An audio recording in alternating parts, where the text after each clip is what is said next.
In every corner of the world, we are being pressured by a monoculture, a global consumer monoculture.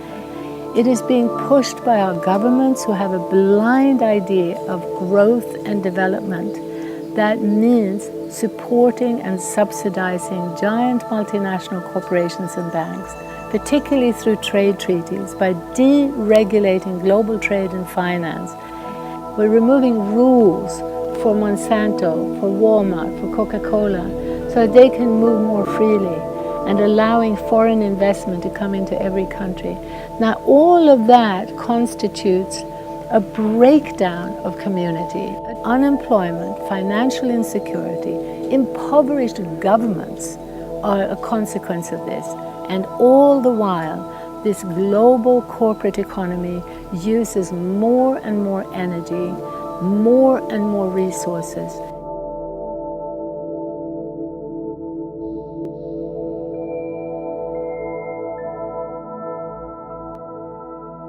The promise of development and progress is starting to crack.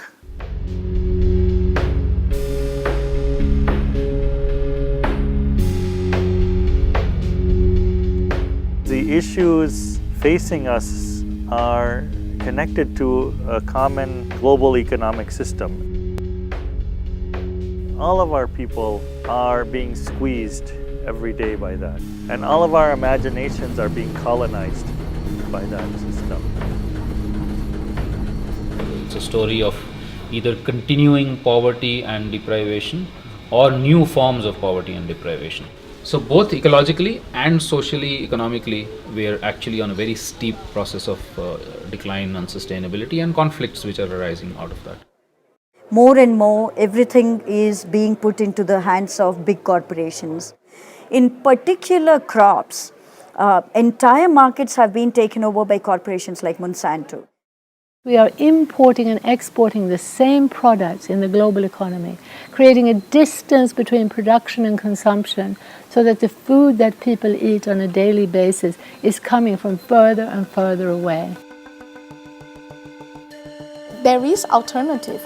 The alternative lies in reverse this process and to regain control over the territorial and the very material basis of our existence. The resistance now to globalization will not come from the government of India or from the government of Brazil or the government of Mexico, which is in cahoots with the United States government on several issues.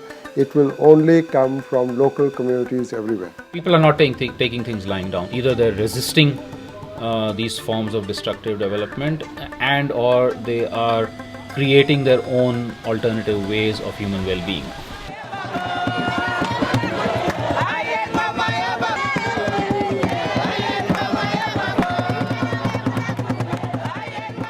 There's a very urgent need for a new kind of dialogue between people living in the global north and the global south.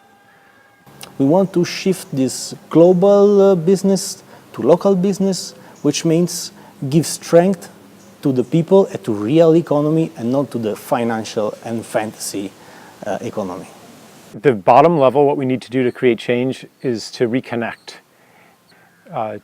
with the people around us, with the land around us. It's about rebuilding our deeper connections to nature and to ourselves, and this is a structural way of doing it, localizing economic activity. And you'll still have a relationship maybe with people in the United States and so on, but those will be cultural relationships, maybe even some economic relationships, but they're not relationships of dependence. The localization movement is growing. At the heart of this movement is a very broad and very powerful local food movement that is gaining momentum around the world. But it's accompanied by local business alliances, local energy, decentralized renewable energy systems, local finance.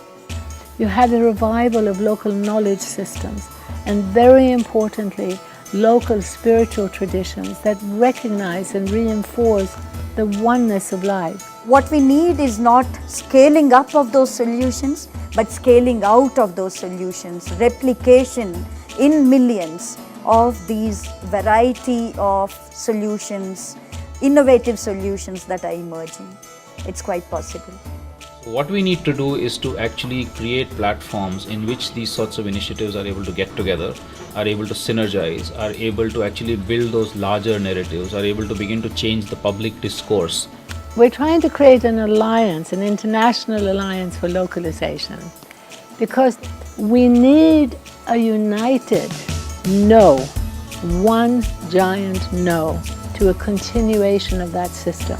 And at the same time, we need to see ourselves as actually part of an enormous movement involving hundreds of millions of people that are saying many yeses to diverse ecosystems, diverse cultures, diverse identities.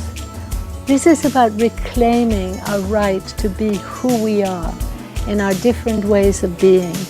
It's about reclaiming the diversity that is life.